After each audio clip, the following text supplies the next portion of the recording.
ಪ್ರಣಮ್ಯ ಶ್ರೀಪತಿಂ ಸರ್ವಾನ್ ಗುರುಂಶ್ಚಾಥ ಪ್ರಣಾಮ್ಯ ನಮಾಮಿ ಪ್ರವಚ್ಮ್ಯಹಂ ಯಥಾಮತಿ ಹರೇ ಪೂಜಾ ವಿಧಿಂ ವೈಷ್ಣವ ಸಮ್ಮತಂ. ಇಲ್ದೋದ್ರೆ ವೈಷ್ಣವ ಸಮ್ಮತ ಆಗೋದಿಲ್ಲ ಅಂದ್ರೆ ಪೂಜೆ ಆಗೋದಿಲ್ಲ ಅಂತ ಅರ್ಥ. ವಿಷ್ಣು ಪೂಜೆಗೆ ವೈಷ್ಣವ ಸಮ್ಮತಿನೇ ಬೇಕು.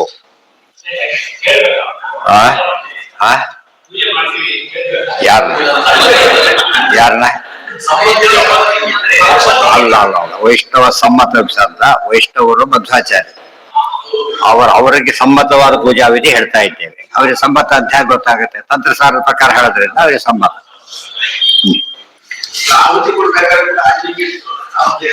ಅದು ಬೇರೆ, ಯಾಕೆ ದೊಡ್ಡವರು ಅನುಮತಿ ತಗೊಂಡೇ ಮಾಡ್ಬೇಕು. ಮೇಲೆ ಇಲ್ಲ ಹಾಗೆ ಗ್ರಾಂಟ್ ಬಂದಿರಬಹುದು, ಸ್ಟಿಲ್ ಏನ್ ಮಾಡ್ಬೇಕು? ಪರ್ಮಿಷನ್ ತಗೊಳ್ಬೇಕು. ಫಾರ್ ದಿಸ್ ಪರ್ಪಸ್ ಅಂತ ಹೇಳ್ಬೇಕು. ಆ ಪರ್ಪಸ್ ಹೇಳಿರ್ತಾರೆ, ಅದಕ್ಕೆ ನಾವು ಮಾಡ್ತಾ ಇದ್ದೀವಿ ಅಂತ ಅವ್ರಿಗೆ ಎಕ್ಸ್ಪ್ಲೇನ್ ಕೊಡ್ಬೇಕು. ಅದಿಲ್ಲ ಅಂದ್ರೆ ಇಲ್ಲ. ಅಷ್ಟೇ, ಎಲ್ಲದೂ ಹಾಗೆ. ಯಾವ್ದಾಯ್ತು? ಶುರು ಆಗ್ಬೇಕೀಗ. ಎಲ್ಲಿ ಬಂತು? ಬಂದ್ರೆ ಪಂಚಾಮೃತ ಸ್ನಾನ ಮುಗೀತು. ಆಮೇಲೆ ಚಿತ್ತನ್ ತೇಜ ಸ್ತೋತ್ರಂಚ ಪಠನ್ ಸಂಸ್ಥಾಪಯೇ ಧರಿ ತಥೋ ಅಂಗಮಾರ್ಜನಂ ವಸ್ತ್ರಂ ಪೀತಂಚ ಪರಿಭಾಸ. ಇವೆಲ್ಲ ಆಯ್ತು ಈಗ. ಆಮೇಲೆ ದೇವರನ್ನ ಪೀಠದಲ್ಲಿ ಕೂಡಿಸ್ಬೇಕು ವಾಪಸ್. ಮತ್ತೆ ಈಗ ಒಂದು ಪ್ರಶ್ನೆ ಬಂತು. ಯಜ್ಞೋಪವೀತಂ ದತ್ವಾ ತಮ್ಮ ಆಸನೇಚ ಉಪವೇಶಯೇ. ಮತ್ತೆ ಪೀಠದಲ್ಲಿ ಕೂಡಿಸಬೇಕು ಅಂತ ಅರ್ಥ. ಅಭಿಷೇಕಾತ್ ಪುರಾವಾಪಿ ಪಶ್ಚಾದ್ವಾ ಪರಮಾತ್ಮರಿ. ವಿಶೇಷಾಂಶ, ಅಭಿಷೇಕ ಮಾಡೋಕ್ಕಿಂತ ಮುಂಚಿತವಾಗಲಿ ಅಥವಾ ಅಭಿಷೇಕ ಮಾಡಿದ ಮೇಲೆ ಆಗಲಿ ತತ್ವನ್ಯಾಸ ಮಾತೃಕನ್ಯಾಸ ಮಾಡಬೇಕು. ಗೊತ್ತಾಯ್ತಾ? ಮುಂಚೆ ಆಗ್ಲಿ ಆಮೇಲೆ ಆಗಲಿ ಅಥವಾ ಮಾಡ್ಲೇಬೇಕು. ಯಾರಲ್ಲಿ? ದೇವರಲ್ಲಿ. ಮೊದಲಾಗಿದೆ ಈಗಾಗಲೇ, ಇನ್ನೊಮ್ಮೆ ಇಲ್ಲಿ ಮಾಡ್ಬೇಕೀಗ. ಧ್ಯಾನ ಅಂತ ಕೃತ್ವ ಎಲ್ಲಿವರೆಗೂ ಮಾಡ್ಬೇಕು? ತತ್ವನ್ಯಾಸ ಮಾತೃಕನ್ಯಾಸ ಧ್ಯಾನ. ಧ್ಯಾನ ಉದ್ಯದ್ಭಾಸ ಸಮಾಭಾಸ ಮತ್ತೆ ಹೇಳ್ಬೇಕು. ನಾವು ಮಾಡ್ಕೊಳ್ಳಾಗಿಲ್ಲ, ದೇವರಿಗೆ ಅಷ್ಟೇ. ಈಗ ದೇವರಿಗೆ ವಿಷಯ ಹೇಳ್ತಾರೆ. ನಾವು ಮೊದ್ಲು ಮಾಡ್ಕೊಳ್ಳೋದು ನಮಗೆ ಅಂದ್ರೆ ನಮ್ಮಲ್ಲಿ ಚಿಂತನೆ ಮಾಡೋದು. ಈ ಪ್ರತಿಮೆ ನಮ್ಮಲ್ಲಿ ಇಲ್ಲ. ಈಗ ಪ್ರತಿಮೆ ಇಲ್ಲಿ ಬಂದ್ಬಿಟ್ಟಿದ್ದಾರೆ ದೇವರು. ಎಲ್ಲಿ ಮಾಡ್ಬೇಕೀಗ? ಪ್ರತಿಮೆಯಲ್ಲೇ ಮಾಡ್ಬೇಕು. ಸೊ ಬಿಫೋರ್ ಆರ್ ಆಫ್ಟರ್ ಅಭಿಷೇಕ ತತ್ವನ್ಯಾಸ ಮಾತ್ರ ಮತ್ತೆ ಮಾಡ್ಬೇಕು ಅಂತ. ಅಭಿಷೇಕಾತ್ ಪುರಾವಾಪಿ ಪಶ್ಚಾದ್ವಾ ಪರಮಾತ್ಮನಿ. ಪರಮಾತ್ಮನಿ ಸ್ಪಷ್ಟ ಹೇಳಿ, ಆತ್ಮನಿ ಅಲ್ಲ, ಪರಮಾತ್ಮನಲ್ಲಿ ಮಾಡ್ಬೇಕು, ಪ್ರತಿಮೆಗಳಲ್ಲೇ ಮಾಡ್ಬೇಕು. ತತ್ವನ್ಯಾಸಾದಿ ಧ್ಯಾನಾಂತಂ ಕೃತ್ವಾ ಪೂಜಾಂ ಸಮಾಚರೇತ್. ಅಲ್ಲೆಲ್ಲ ನಮ್ಮಲ್ಲಿ ಮಾಡ್ಕೋಬೇಕಾದ್ರೆ ಅವ್ರು ನಮ್ಮಲ್ಲಿದ್ದಾರೆ, ಅವ್ರು ಆಶ್ರಯಿಸಿ ನಾವಿದ್ದೇವೆ ಅಂತ ಮಾಡ್ಕೋಬೇಕು. ದೇವರನ್ನು ಮಾಡ್ಬೇಕಾದ್ರೆ ದೇವರನ್ನು ಆಶ್ರಯಿಸಿ ಅವರಿದ್ದಾರೆ ಅಂತ ತಿಳ್ಕೋಬೇಕು. ನಮ್ಮಲ್ಲಿ ತತ್ವಾಭಿಮಾನಿ ದೇವತೆಗಳು ದೊಡ್ಡವರು, ಭಾರಿ ದೊಡ್ಡವರು. ದೇವರನ್ನು ಆಶ್ರಯಿಸಿದ್ದಾಗ ಅವ್ರು ಭಾರಿ ಸಣ್ಣವರು. ಆದ್ರಿಂದ ಮಾಡೋದ್ರೆ ಅದನ್ನ ಹೆಚ್ಚು ಕಡಿಮೆ ಮಾಡ್ಕೋಬೇಕು. ಇಲ್ಲ ಹೋದ್ರೆ ಏನಾಗುತ್ತೆ? ದೇವರನ್ನ ಅವರನ್ನ ಆಶ್ರಯಿಸಿದ್ದಾರೆ ಅಂತ ಹೇಳ್ಬಿಟ್ಟು ಹಾಗಾಗಬಾರ್ದು. ಅಭಿಷೇಕಾತ್ ಪುರಾವ ಆಸನಸ್ಥಂ ಹರಿಂ ಸ್ಪೃಷ್ಟ್ವಾ ಮೂಲ ದ್ವಾದಶಕಂ ಜಪೇತ್. ಆಮೇಲೆ ದೇವ್ರ ಮುಟ್ಬೇಕು. ದೇವರನ್ನ ಮುಟ್ಬಿಟ್ಟು 12 ಸರ್ತಿ ಏನ್ ಹೇಳ್ಬೇಕು? ಓಂ ನಮೋ ನಾರಾಯಣಾಯ ಅಂತ ಜಪ ಮಾಡ್ಬೇಕು, ಮಂತ್ರ ಜಪ. ಇದೆಲ್ಲ ಸನ್ನಿಧಿ ಏರಿಸ್ಲಕ್ಕೋಸ್ಕರ ಹೇಳೋ ಮಾತುಗಳು. ಅಷ್ಟು ಮಾಡಿದಷ್ಟು ಕೂಡ ಏನಾಗ್ತಾ ಹೋಗುತ್ತದ? ಸನ್ನಿಧಾನ ಹೆಚ್ಚಿಬಿಟ್ಟು ಪೂಜೆಗೆ ಒಳ್ಳೆ ಫಲ ಸಿಗುತ್ತೆ.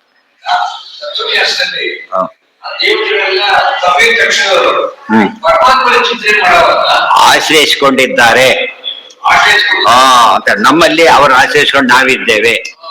ಗೊತ್ತಾಯ್ತಾ? ಹಾಗೆ ಮಾಡಬೇಕು. ಅದೇ ಅಲ್ಲ, ನಮ್ಮಂತೆ ಮಾಡ್ಬಿಟ್ರೆ ಪಜಿತ ಆಗುತ್ತೆ.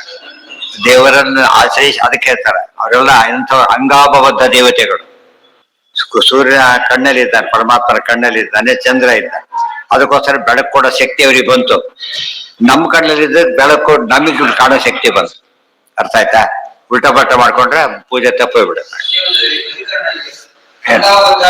ಅದೇ ಹೇಳಿದ್ದು, ಅದೇ ತಾನೇ ಅಂಗಾಭಬದ್ಧರು ಅಂತ ಹೇಳಿದ್ದು. ತತ್ವನ್ಯಾಸಾದಿ ಧ್ಯಾನಾಂತಂ ಕೃತ್ವಾ ಪೂಜಾಂ ಸಮಾಚರೇತ್. ಈಗ ಪೂಜೆ ಶುರು, ಮುಂದಿನ ಪೂಜೆ ಅಂತ ಅರ್ಥ. ಇನ್ನು ಪೂಜೆ ಶುರು ಮಾಡಿಲ್ಲ ಅಂತ ತಿಳ್ಕೊಬಾರ್ದು. ಮುಂದಿನ ಪೂಜೆ ಮಾಡಿ ಅಂತ ಅರ್ಥ. ಇದನ್ನ ಬಿಟ್ಬಿಡೋದು, ಪೂಜೆ ಇಷ್ಟು ಮಾತ್ರ ಮಾಡೋದಕ್ಕೆ ಹೋಗ್ಬಾರ್ದು. ಆಸನಸ್ಥಂ ಹರಿಂ ಸೃಷ್ಟ ಮೂಲದ್ವಾದಶಕಂ ಜಪೇತ್ ಅರ್ಪಯೇತ್ ಗಂಧ ಪುಷ್ಪಾಣಿ ಮೂಲೇನ ತುಳಸೀಂ ತಥಾ. ಗಂಧ ಪುಷ್ಪಗಳನ್ನ ಅರ್ಪಣೆ ಮಾಡಬೇಕು. ಓಂ ನಮೋ ನಾರಾಯಣಾಯ ಗಂಧಂ ಸಮರ್ಪಯಾಮಿ, ಓಂ ನಮೋ ನಾರಾಯಣಾಯ ಪುಷ್ಪಾಣಿ ಸಮರ್ಪಯಾಮಿ, ಓಂ ನಮೋ ನಾರಾಯಣಾಯ ತುಳಸೀಂ ಸಮರ್ಪಯಾಮಿ ಹೇಳ್ತಾ ಇರ್ಬೇಕು. ಮರಿಬಾರದು. ಬೇರೆ ಏನೇ ಸಮರ್ಪಣೆ ಮಾಡ್ಬೇಕಾದ್ರೆ ಜೊತೆ ತುಳಸಿ ದಳ ಇರಲೇಬೇಕು. ಗಂಧ ತಗೊಂಡ್ರು ಕೂಡ ಹಾಗೆ. ಏನ್ ತಗೊಂಡು ತುಳಸಿ ಬರೀ ಹೂ ಹಾಕಾಗಿಲ್ಲ, ತುಳಸಿ ಸಮೇತನೇ ಹಾಕ್ಬೇಕು. ಇಲ್ದವರು ಅಂದ್ಕೊಂಡು ಹಾಕ್ಬೇಕು ಕೊನೆ ಪಕ್ಷ, ಇಲ್ದವರು ಸ್ವೀಕಾರ ಮಾಡೋದಿಲ್ಲ. ಅಲ್ಲೆಲ್ಲ ಸಾಧನವಿದ್ದು ತುಳಸಿ ಇಲ್ಲದ ಪೂಜೆ ವಲ್ಲನು ಹರಿಕೊಳ್ಳನು. ತುಳಸೀಂ ತಥಾ, ತುಳಸಿ ಪ್ರತ್ಯೇಕ ಹೇಳೋದಕ್ಕೆ ಕಾರಣ ಏನು, ಅದೊಂದೇ ಇದ್ರೂ ಆಗುತ್ತೆ ಅಂತ. ತುಳಸಿ ಒಂದೇ ಪುಷ್ಪಾರ್ಥ ತುಳಸೀಂ ಸಮರ್ಪಯಾಮಿ, ಗೊತ್ತಾ, ಗಂಧಾರ್ಥ ತುಳಸೀಂ ಸಮರ್ಪಯಾಮಿ ಹೇಳ್ಬೋದು. ಅದು ತುಳಸಿ ಅರ್ಥ ಅಂತ ಗಂಧ ಸಮರ್ಪಯ ಹೇಳಬಾರ್ದು. ಮೇಲಿಂದ ಯಾವಾಗ ದೊಡ್ಡದಾಗೋದ್ರಿಂದ ತುಳಸಿ ಪೂಜೆ ಇರಲೇಬೇಕು. ಅರ್ಪಯೇತ್ ಗಂಧ ಪುಷ್ಪಾಣಿ ಮೂಲೇನ ತುಳಸೀಂ ತಥಾ ತತಶ್ಚಕ್ರಾಯುಧಾನಿ ಪೂಜೆಯೇತ್ ಕ್ರಮಶೋ ದಶ. ದುರ್ಗಾ ಇಷ್ಟಾದ ಮೇಲೆ ದೇವರ ಆಯುಧ ಪೂಜೆ ಮಾಡ್ಬೇಕು. ನಮ್ಗೆ ಆಯುಧ ಪೂಜೆ ಅಂದರೆ ಮಾನವೀಯ ಅಷ್ಟೇ, ವರ್ಷಕ್ಕೊಮ್ಮೆ ಹಾಕ್ಬೇಕು. ಆದ್ರೂ ಅಲ್ಲ, ನಿತ್ಯದಲ್ಲೂ ಕೂಡ ಆಯುಧ ಪೂಜೆ ಮಾಡಬೇಕು, ಆಭರಣ ಪೂಜೆ ಮಾಡಬೇಕು. ಆಭರಣ ಪೂಜೆ ಬೇಡ, ಆಯುಧ ಪೂಜೆ, ಆವರಣ ಪೂಜೆ, ಆಭರಣ ಪೂಜೆ. ಆಭರಣ ಪೂಜೆ ಅಂದ್ರೆ ಎಲ್ಲ ಹೇಳ್ತಾರೆ. ಅದು ಎಷ್ಟು ಪೂಜೆ ಬಿಟ್ಟಿದೆ ಅಂತ ಕ್ಲಿಯರ್ ಆಗಿ ಗೊತ್ತಾಗುತ್ತೆ. ಚಕ್ರಾಯುಧಾದೀನಿ ಇನ್ನು ಮುಂದೆ ಹೇಳ್ತಾರೆ, ಇನ್ನು ಮುಗ್ದಿಲ್ಲ ಅದು, ಇನ್ನು ಹೇಳ್ತಾರೆ. ಚಕ್ರಾದ್ಯಾಯುಧಾನಿ ಪೂಜೆಯೇತ್ ಕ್ರಮಶೋ ದಶ. ಏನ್ ಪೂಜೆ ಮಾಡಬೇಕು ಅಂತ ಪ್ರಶ್ನೆ. ಈಗ ದೇವರಲ್ಲಿ ಚಕ್ರ ಹಿಡ್ಕೊಂಡು ದೇವರು ನಿಂತಿದ್ದಾನೆ. ಈಗ ಆ ಚಕ್ರದಲ್ಲಿ ದುರ್ಗಾದೇವಿ ಇದ್ದಾಳೆ, ಶಂಖದಲ್ಲಿ ಶ್ರೀದೇವಿ ಇದ್ದಾರೆ, ಗದಾದಲ್ಲಿ ವಾಯುದೇವರು ಇದ್ದಾರೆ, ಪದ್ಮದಲ್ಲಿ ಭೂದೇವಿ ಇದ್ದಾರೆ. ಇಲ್ಲಿ ಚಿಂತನೆ ಮಾಡ್ತವ್ರು ಏನಾಗುತ್ತದ ಅದು ಚಿಂತನೆ. ನಾವು ಕೊಡೋದಲ್ಲ, ನಾವು ಕೊಡ್ಲಿಕ್ಕೆ ಎಲ್ಲಿ ಇದ್ರ ಕೊಡೋದು. ಫಸ್ಟ್ ಚಕ್ರ ಕೊಡೋದಕ್ಕೆ ಚಕ್ರ ಇರ್ಬೇಕಲ್ಲ, ಚಕ್ರ ಸಾಧ್ಯ ಇಲ್ಲ. ಅದಕ್ಕೆ ದೇವ ಚಕ್ರ ಹಿಡ್ಕೊಂಡಿದ್ದಾನಲ್ಲ, ಅಲ್ಲಿ ಈ ದೇವತೆಗಳು ಹಿಡ್ಕೊಂಡಿದ್ದಾರೆ. ಅಂದ್ರೆ ದೇವರು ಚಕ್ರ ಹಿಡ್ಕೊಂಡು ಬರೀ ಆಯುಧಗಳಲ್ಲ, ಅದು ಆ ದೇವತೆಗಳು ತನ್ನ ವಶದಲ್ಲಿ ಇಟ್ಕೊಂಡಿದ್ದಾನೆ ಅಂತ ಅರ್ಥ. ಬೇರೆ ಏನ್ ತಿಳ್ಕೊಂಡ್ಬಿಟ್ಟು ದೇವ್ರು ತನ್ನ ಪ್ರೊಟೆಕ್ಷನ್ ಇಟ್ಕೊಂಡಿರ್ತಾರೆ. ತನ್ನ ಪ್ರೊಟೆಕ್ಷನ್ಗೆಲ್ಲ ಅವ್ರನ್ನ ಪ್ರೊಟೆಕ್ಟ್ ಮಾಡ್ಲಿಕ್ಕೋಸ್ಕರ ಜೊತೆ ಇಟ್ಕೊಂಡಿದ್ದಾನೆ. ಅವ್ರ ಜೊತೆಗಿದ್ರೆ ಸ್ವಾಮೀಜಿಗಿಂದ ಊಟ ಗ್ಯಾರಂಟಿ ಅಂತ ಆಗೋದಿಲ್ಲ, ಅಷ್ಟು ಬೇಕು. ಆ ತರ ಮಾಡಿದ್ರೆ ನಮ್ಮಿಂದ ಅವ್ರಿಗೆ ಊಟ ಅಲ್ಲ, ಅವರಿಂದ ನಮಗೆ ಆ ತುಂಬ ಜನಕ್ಕೆ ಅದು ಗೊತ್ತಾಗೋದಿಲ್ಲ. ಅದಕ್ಕೆ ಉದ್ಯೋದ್ಭಾಸ್ವ ಸ್ವಭಾಭಾಸ ಅಂತ ಹೇಳ್ಬೇಕಾದ್ರೆ ಅದೆಲ್ಲ ಹೇಳಿದ್ದಾರೆ. ಚಕ್ರಾದಿ ಭೂಷಿತ ಪರಮಾತ್ಮ, ಇದೆಲ್ಲ ಭೂಷಿತ, ಅದು ಚಿಂತನೆ ಮಾಡ್ಬೇಕಾಗ. ಕಂಪನ ಹಾಕ್ಬೇಕೀಗ ಅಲ್ಲ, ಅಲ್ಲೇನೇ ಇದೆ, ಒಂದು ವಜ್ರ ಇದೆ, ಅದರಿಂದ ಕಂಪನ ಆಗ್ತಾರೆ. ಅಂದ್ರೆ ವಜ್ರ ಅಲ್ಲ, ವಜ್ರ ಪರಮಾತ್ಮನಿಗೆ ವಜ್ರ ಅಂತ ಹೆಸರು. ಆತನ ಎಲ್ರೂ ಕಂಪಿಸ್ತಾರೆ. ಆಫೀಸರ್ ಬಂದರೆ ಎದ್ದು ಆಗೋದಿಲ್ವಾ? ಅದು ಆತರ ದೇವ್ರ ವೈಭವ ಹೇಳ್ಬೇಕಾಗಿ. ಇದು ವಜ್ರಕ್ಕೆ ಹೇಳಿದ್ದಲ್ಲ, ಪರಮಾತ್ಮನಿಗೆ ಹೇಳಿದ್ದು. ವಜ್ರ ಅಂದ್ರೆ ಪರಮಾತ್ಮ ಅಂತ ಅರ್ಥ. ಯಾತಕ್ಕೆ? ವರ್ಜನಾತ್ ವಜ್ರ, ವರ್ಜನಾತ್ ದೋಷ ವರ್ಜಿತಂ, ದೋಷರಹಿತನಾಗಿದ್ದಕ್ಕೆ ಏನಂತ ಕರೀತಾರೆ ದೇವರನ್ನ? ವಜ್ರ ಅಂತ ಕರೀತಾರೆ. ಅರ್ಥ ಆಯ್ತಾ? ಕೂಸು ಬಂಗಾರ ಅಂತ ಕರೆಯಲ್ಲ, ಬಂಗಾರ ಏನೋರಲ್ಲ, ಅವಾಗ ಭಾರಿ ಹೊಗಳ್ಬಿಟ್ಟು ಸಮಾಧಾನ ಮಾಡೋದು ಅಷ್ಟೇ. ಹಾ, ಎಲ್ಲಿದೆ ಇನ್ನು ಇಲ್ಲಿ ಅದೇ ಹೇಳ್ತಾರೆ. ತತಶ್ಚಕ್ರಾಯುಧಾನಿ ಪೂಜೆಯೇತ್ ಕ್ರಮಶಃ ದಶ ಆಯುಧಾನಿ ಪೂಜೆಯೇತ್. 10 ಆಯುಧಗಳನ್ನು ಪೂಜೆ ಮಾಡಬೇಕು ಅಂತ ಹೇಳ್ತಾರೆ. ಯಾವ್ದು ಅಂತ ತಿಳಿಸ್ತಾರೆ. ಈಗ ಆಯುಧಗಳಲ್ಲಿ ಆಭರಣ ಸೇರ್ಕೊಂಡ್ಬಿಟ್ಟಿದೆ. ದುರ್ಗಾ ಚಕ್ರಾತಿ ದೇವಿ ಸ್ಯಾತ್. ಯಾರು ನಿತ್ಯ ದುರ್ಗಾ ಪೂಜೆ ಮಾಡ್ತೀವಿ ನಾವೀಗ. ಯಾಕೆ? ಚಕ್ರ ಪೂಜೆ ಮಾಡ್ಬೇಕ. ದೇವರ ಸುದರ್ಶನಧಾರಿ ಪೂಜೆ ಮಾಡಿಬಿಟ್ರೆ ಶಂಖ ಚಕ್ರ ಗದಾ ಪದ್ಮಧರಾಶ್ಚಿಂಚ ಹರೇರ್ ಭುಜ ಪಿನವೃತ್ತ ಜಗದ್ರಕ್ಷ ಕೇವಲೋದ್ಯೋಗಿನೋನಿಸು. ತನಗೆ ಅವರಿಗೆ ಪ್ರೊಟೆಕ್ಷನ್ ಕೊಡಕ್ಕೆ ಇಟ್ಕೊಂಡಿದ್ದಾರೆ. ನಮಗೆ ಯೋಚನೆ ಮಾಡಬೇಡಿ, ಅವ್ರು ರಕ್ಷಣೆ ಮಾಡ್ತಾರೆ, ಅವ್ರ ಮೂಲಕ ಮಾಡ್ತಾರೆ, ನಮಗೆ ಪ್ರೊಟೆಕ್ಷನ್. ತರ್ಪಯ ಗಂಧ ಪುಷ್ಪಾಣಿ ಮೂಲೆ. ಡಾಕ್ಟ್ರು ಮನೆಗೆ ಕಿಟ್ ತಂದಿರ್ತಾರೆ, ತಲೆಗೋಷ್ಠಿ ತಗೊಳಕಲ್ಲ, ಇವ್ರಿಗೆ ಕೊಡಕ್ಕೋಸ್ಕರ. ತಾನು ತಗೊಳ್ಳೋದ್ರೆ ಅಡ್ಮಿಟ್ ಆಗಿರ್ತಿದೆ, ಇಲ್ಲಿ ಬರ್ತಿದ್ದಿಲ್ಲ. ದುರ್ಗಾ ಚಕ್ರಾತಿ ದೇವಿ ಶ್ರೀಶ್ಚ ಶಂಖಾಧಿ ದೇವತಾ. ಶ್ರೀಗೆ ಶಂಖಾಧಿ ದೇವತಾ. ಇದು ಸ್ವಲ್ಪ ಕಾಮನ್ ಸೆನ್ಸ್ ಇರಬೇಕು. ಚಕ್ರಕ್ಕೆ ಯಾಕೆ ದುರ್ಗಾ ಅಂತ ಕರೀತಾರೆ? ಚಕ್ರ ಯಾವ್ದ್ರಿಂದ ಮಾಡ್ತಾರೆ?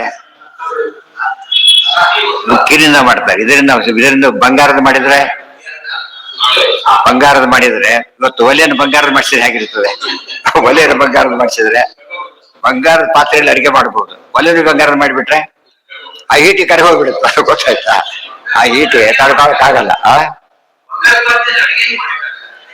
ಅದೇ ಹೇಳ್ತಿರೋದು, ಬಂಗಾರ ಪಾತ್ರೆಯಲ್ಲಿ ಅಡಿಗೆ ಮಾಡ್ಬೋದು, ತಪ್ಪೇನಿದೆ, ಮಾಡ್ಬೋದು. ಇಲ್ಲ, ಅದಕ್ಕೆ ಒಳ್ಳೆ ಪದಾರ್ಥ ಇರುತ್ತಲ್ಲ, ಇಲ್ಲಿರೋದಿಲ್ಲ. ಒಲೆಯಲ್ಲಿ ಏನಿರೋದಿಲ್ಲ, ಅದೊಂದೇ ಡೈರೆಕ್ಟ್ ಇರುತ್ತೆ. ಡೈರೆಕ್ಟ್ ಕಾಂಟ್ಯಾಕ್ಟ್ ಬರೋದಿಲ್ಲ. ಥ್ರೂ ಪಾತ್ರೆ ನೀರು ಇರೋದ್ರಿಂದ ಏನಾಗುತ್ತೆ? ಆಗತ್ತೆ. ಅದಾಗ ಅಷ್ಟಂತೂ ಎಷ್ಟು ದುಡ್ಡು ಖರ್ಚಾಗುತ್ತೆ ದಿವ್ಸಕ್ಕೆ ಗೊತ್ತಾ ಇರ್ತಾರೆ ಯೋಚನೆ ಸಾಧ್ಯ ಇಲ್ಲ. ಅದಕ್ಕೆ ಬಿಟ್ಟು ಎಲ್ಲಿ ಬಂಗಾರ ಉಪಯೋಗಿಸೋದಿಲ್ಲ ಅಂದ್ರೆ ಏನರ್ಥ ತಗೊಳ್ಳೋ ಶಕ್ತಿ ನಮಗಿಲ್ಲ ಅಂತ.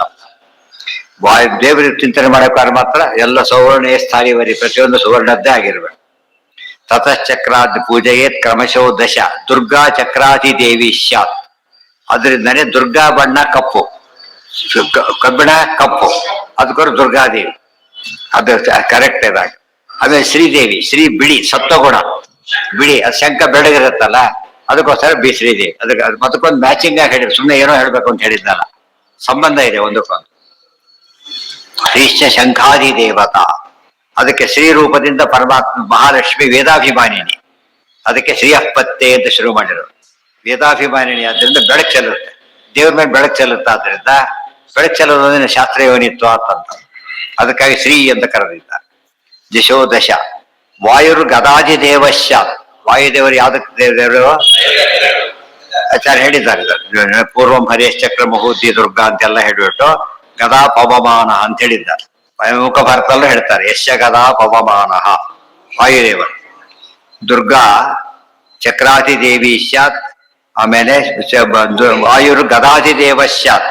ಭೂಮಿ ಪದ್ಮಾಭಿಮಾನಿ, ಭೂಮಿ ಅಂದ್ರೆ ಭೂದೇವಿ, ಈ ಭೂಮಿ ಅಲ್ಲ ಭೂದೇವಿ.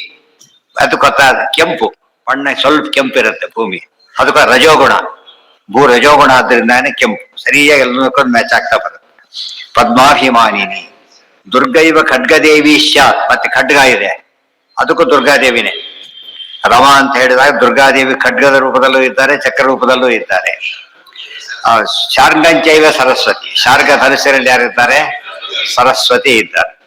ಪಂಚಪ್ರಾಣ ಪಂಚಬಾಣ, ಪಂಚ 5 ಬಾಣ ಇರಬೇಕು ದೇವ್ರ ಕೈ, ಅದು ಪ್ರಾಣದೇವರು. ಅದಕ್ಕೆ ಪಂಚಾತ್ಮಕೋ ಮಾರುತ ಏವ ಬಾಣ ತಾತ್ಪರ್ಯ. ಪಂಚಾತ್ಮಕ ಮಾರುತ ಏವ ಬಾಣ, ಬಾಣ ರೂಪದಲ್ಲಿ ಪರಮಾತ್ಮ. ರಾಮದೇವ್ರ ಕೈಲಿ ಬಾಣ ಹಿಡ್ಕೊಂಡೆ, ವಾಯುದೇವ್ರು ಹಿಡ್ಕೊಂಡಿದ್ದಾರೆ.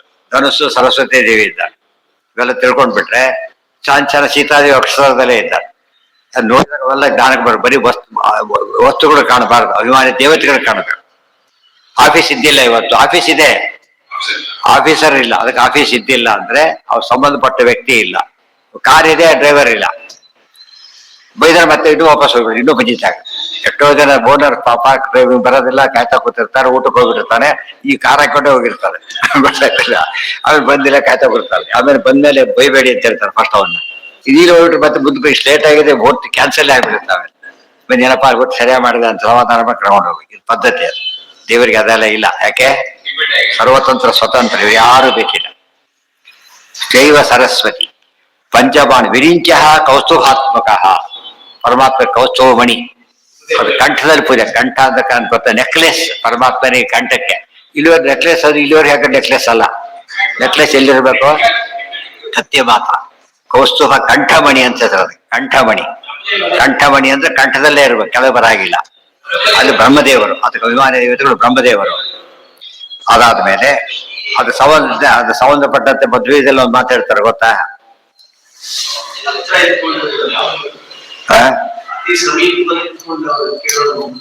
ಅಲ್ಲ ಅಲ್ಲ,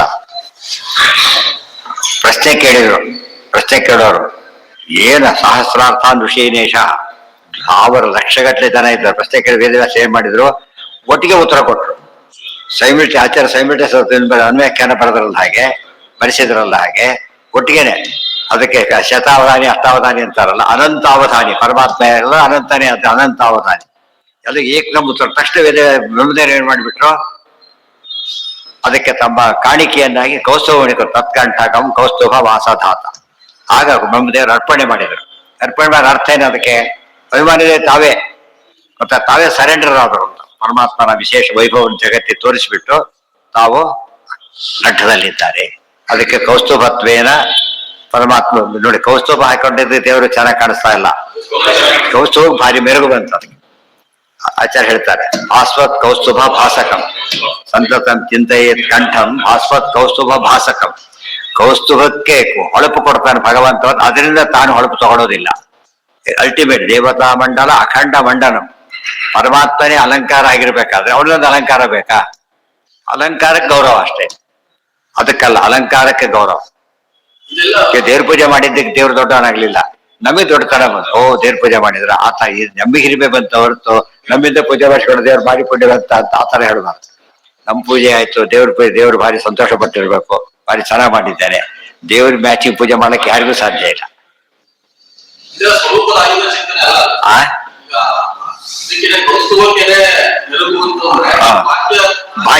ಬಾಯಿ ಸ್ವರೂಪ ಅಂತ ಹೇಳೋದಿಲ್ಲ, ಅಂಡರ್ಸ್ಟುಡ್. ಎಲ್ಲ ಸ್ವರೂಪ ಅಂತ ಹೇಳಿದ ಮೇಲೆ ಮತ್ತೊಂದು ಹೇಳಬೇಕಾಗಿಲ್ಲ. ಇವೆಲ್ಲ ನೆಕ್ಸ್ಟ್ ಇದು. ಆಮೇಲೆ ಮತ್ತೆ ನೆಕ್ಸ್ಟ್ 3 ಸ್ವರೂಪದ್ದು ಬೇರೆ ಚಕ್ರ, ಆಮೇಲೆ ಮುಖ್ಯ ದುರ್ಗಾದೇವಿ ಬೇರೆ, ಆಮೇಲೆ ಪ್ರದ್ಯುಮ್ನ ಚಕ್ರ. 3 ಜನ ಬರ್ತಾರೆ. ಕಾಮ 3 ಜನ ಬರ್ತಾರೆ. ಆ ದೃಷ್ಟಿಯಲ್ಲಿ ಹೇಳ್ಬೇಕಾದ್ರೆ ಮುಖ್ಯ, ಆಮೇಲೆ ಡೆಪ್ಯೂಟಿ, ಅದು ಬರೆದು ಇನ್ನೊಬ್ಬನ ತಂದು ಹಾಕೋದು, ಇಲ್ಲವರೆ ಕ್ಯಾನ್ಸಲ್ ಆಗುತ್ತೆ. ಆ ತರ 3 ಚಿಂತನೆ ಮಾಡ್ಬೇಕಿಲ್ಲ. ಮುಖ್ಯವಾಗಿ ಇವೆಲ್ಲ ಹೇಳ್ತಾರೆ ಮಧ್ಯದ ಸ್ಟೇಜ್. ಶ್ರೀದೇವ ವನಮಾಲಾಯಾಮ್, ವನಮಾಲೆಯಲ್ಲಿ ಯಾರೋ ಮಹಾಲಕ್ಷ್ಮೀದೇವಿ ಇದ್ದಾರೆ. 2 ಕಡೆ ಶ್ರೀದೇವಿ, ಶಂಖದಲ್ಲೂ ಅವರೇ, ವನಮಾಲೆಯಲ್ಲೂ ಅವರೇ. ವನಮಾಲೆ ಅಂದ್ರೆ ಶಾಸ್ತ್ರ, ಮತ್ತೆ ಅದಕ್ಕೆ ಶ್ರೀಹಪ್ಪತ್ತೆ ಅಂತ ಹೇಳಿ. ಇವರು ತಾನೆ ಸುಧಾ ಬರೆದವರು ಇವರೇ, ಪದ್ಯವಾನ ಹೇಳ್ತಿರೋರು ಇವರೇ. ಆದ್ದರಿಂದಾಗಿನೇ ಶ್ರೀ ಶಬ್ದ ಶ್ರೀಹಪ್ಪತಿ, ಶಾಸ್ತ್ರಾಧಿಪತಿ ಅಂತ. ಶಾಸ್ತ್ರಕ್ಕೆ ಎಲ್ಲ ಪ್ರತಿಪಾದ್ಯನಾಗಿ ಅಧಿದೇವತೆಯಾಗಿದ್ದಾನೆ. ಪತಿ, ಅಧಿಪತಿ, ಪತಿ ಶಬ್ದಕ್ಕೆ ಅಧಿಪತಿ ಅಂತ ಅರ್ಥ. ಶ್ರೀದೇವ ವನಮಾಲಾಯಾಮ್ ಲಕ್ಷ್ಮೀ ಶ್ರೀವತ್ಸ ಸಂಸ್ಥಿತ. ಅಲ್ಲಿಗೆ ಮುಗೀತು. ನಾಳೆ ದಿವಸ ಇದು ಆವರಣ ಪೂಜೆ ಮುಗೀತು. ಈಗ ಉಳಿದಿದ್ದ ಯಾವ್ದೀಗ ಆವರಣ ಪೂಜೆ ಹೇಳ್ತಾರೆ. ಆವರಣ ಪೂಜೆ ಬಹಳ ಡಿಟೇಲ್ ಆಗಿ ಹೇಳ್ತಾರೆ, ಭಾಳ ಡಿಟೇಲ್ ಆಗಿ ಹೇಳ್ತಾರೆ. ತಂತ್ರಸಾರದಲ್ಲಿರೋದನ್ನ ಹೇಳ್ತಾ ಅದಕ್ಕೆ ವ್ಯಾಖ್ಯಾನ ಬರಹ ಬರೀತಾರೆ. ಸರಿಯಾಗಿ ಓದ್ಕೋಬೇಕು. 99% ಆವರಣ ಪೂಜೆ ಯಾವ ಮಾಡಬೇಕು, ಪೀಠ ಪೂಜೆ ಯಾವ ಮಾಡಬೇಕು ಅಂತ ಕೇಳಿದ್ರೆ, ವರ್ಷಕ್ಕೊಮ್ಮೆ ಪೂಜೆ ಮಾಡ್ತಾರಲ್ಲ, ದೊಡ್ಡ ದೇವರು ಅಂತ ಹೇಳಿ, ದೇವರು ಯಾವಾಗ ದೊಡ್ಡವನ್ನೇ ಅಲ್ಲಿ ಬಂದು ಆಗ ಅರ್ಥ ಮಾಡ್ತೀವಿ. ತಪ್ಪ, ನಿತ್ಯದಲ್ಲೂ ಮಾಡ್ಬೇಕು. ಪೂಜ್ಯಶ್ಚ ಭಗವಾನ್ ನಿತ್ಯಂ ಚಕ್ರಾಬ್ಜಾಧಿಕ ಮಂಡಳಿ. ಪ್ರತಿ ದಿವಸ ಅಂತ ಪೂಜೆನೆ ಮಾಡ್ಬೇಕು. ಗೊತ್ತಾಯ್ತಾ? ಬಂದ್ರೆ ಸಂಕ್ಷಿಪ್ತ ಆಗೇ ಆಗತ್ತೆ, ಬರದೆ ಹೋದ್ರೆ ಜಾಬಾಲ ದೊಡ್ಡದಾಗಿರುತ್ತೆ. ದೊಡ್ಡದಾಗಿದೆ. ಸರಿಯಾಗಿ ಆಚರಣೆ ಮಾಡಿ ಹುಡುಗ ಕರ್ಸಿ ತಲೆ ಕಟ್ಟಿ ನಾಳೆದು ಬರೋದಿಲ್ಲ ಅಂತ ಹೇಳಿ. ಅವ್ನು ಈಗ ಇಲ್ಲಿ ಹಾಕತ್ತಾರೆ, ಇಲ್ಲಿ ಮುಟ್ತಾರೆ, ಈಗ ಮಾಡ್ತಾರೆ, ಏನೋ ಮಾಡ್ತಾರೆ, ಹೇಳ್ತೀವಿ ಕೇಶವಾಗಿ ಗೊತ್ತಿರ್ಬೇಕು. ಹೊರ್ತಿಲ್ಲ 15 ನಿಮಿಷ ಆಚೆ ಬಂದಲ್ಲೇ ಇರ್ತಾರೆ. ಅದು ದುರಾಚರಣೆ ಬಂದ್ರೆ ಕತೆ ಮುಗಿದೋಯ್ತು. 2 ಸಲ ಆಚರಣೆ ಮಾಡಿಸೋದಕ್ಕೆ ಅರ್ಘ್ಯಕ್ಕಿಂತ ಮುಂಚೆ 2 ಸಲ ಆಚರಣೆ ಮಾಡ್ಬೇಕು. ಅರ್ಘ್ಯ ಕೊಟ್ಟ ಮೇಲೆ 2 ಸಲ ಮಾಡ್ಬೇಕು. ಸಂಜೆ ಶುರು ಮಾಡೋದಕ್ಕೆ ಮುಂಚೆ 2 ಸಲ ಮಾಡ್ಬೇಕು. ಮುಗಿದ್ಮೇಲೆ 2 ಸಲ ಮಾಡ್ಬೇಕು. ಅಷ್ಟೊತ್ತಿಗೆ 1 ಗಂಟೆ ಆಗತ್ತೆ ಹೆಚ್ಚು ಕಡೆ. ಅಷ್ಟು ಕಷ್ಟ. ಆಮೇಲೆ ನೋಡ್ತಾ ಮುಗಿಸ್ಬಿಟ್ಟಿರ್ತಾರೆ ಆಗಲೇ. ಹೌದಲ್ಲ? ಅದು ಬರ್ಬೇಕು. ಅಭ್ಯಾಸ ಆಗ್ತಾ ಹೋದ ಅದಕ್ಕೆ ಅವ್ರ ರೀತಿ ರಸಕೃತ ಉಪದೇಶ. ನಮ್ಗೆ ಅಭ್ಯಾಸ ಇಲ್ಲ, ಆದ್ರಿಂದ ದೊಡ್ಡ ಬೆಟರು ಅಂತ ಕಾಣಿಸುತ್ತೆ. ಬಂದ ಮೇಲೆ ದೊಡ್ಡದಾಗಿ ಕಾಣುವ ಭಕ್ತಿ ಡಾಮಿನೇಟ್ ಆಗ್ಬೇಕು. ಇಲ್ಲಿ ಭಕ್ತಿ ಬರೋದಿಲ್ಲ, ಗಲಾಟೆ ಒಳಗೆ ಭಕ್ತಿರೇ ಹೋಗ್ಬಿಡುದು. ಅವ್ರು ಇವ್ರು ಬೈ, ಅಲ್ಲೇ ಈ ಬೈ, ಅವ್ರು ಬೈತಾರೆ, ಇವ್ರು ಬೈತಾರೆ. ಹಾಗಾಗಿ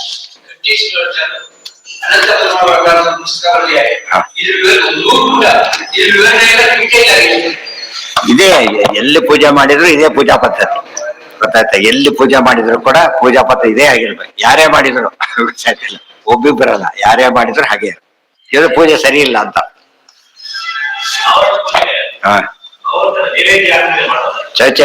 ಇನ್ನು ನೈವೇದ್ಯಕ್ಕಿಂತ ಮುಂಚೆನೆ ಈ ಆಸನದಲ್ಲಿ ಕೂಡಿಸಿದ್ದಾರೆ ದೇವರನ್ನ. ಅಲಂಕಾರ ಮಾಡ್ತಾ ಮಾಡ್ತಾ ಹೇಳ್ತಾರೆ. ಚಕ್ರ ಕೊಡ್ತೀವಿ ಅಂತ ತಿಳ್ಕೊಬೇಕೀಗ. ಆದ್ರೆ ದೇವರಿಗೆ ಚಕ್ರ ಕೊಡೋ ಶಕ್ತಿ ಯಾರಿಗೂ ಇಲ್ಲ. ದುರ್ಗಾದೇವಿಯಿಂದ ಯಾರು ನನ್ನ ಸಾಧ್ಯ ಇದೆ. ಅದಕ್ಕೆ ಸಿದ್ಧಮೇವ ಅನ್ನವಸ್ತ್ರಾಜ್ಯಂ. ದೇವರು ಚಕ್ರಪಾಣಿ ಆಗಿದ್ದಾನೆ, ಅನುಸಂಧಾನ ಮಾಡೋದೇ ಹೊರತು ನಾವು ಕೊಡೋದು ಅಂತ ಅಲ್ಲ. ಅರ್ಥ ಆಯ್ತಾ? ದೇವ್ರಿಗೆ ನಾವು ಕೊಡೋದಾ? ಸಾಧ್ಯ ಇಲ್ಲ.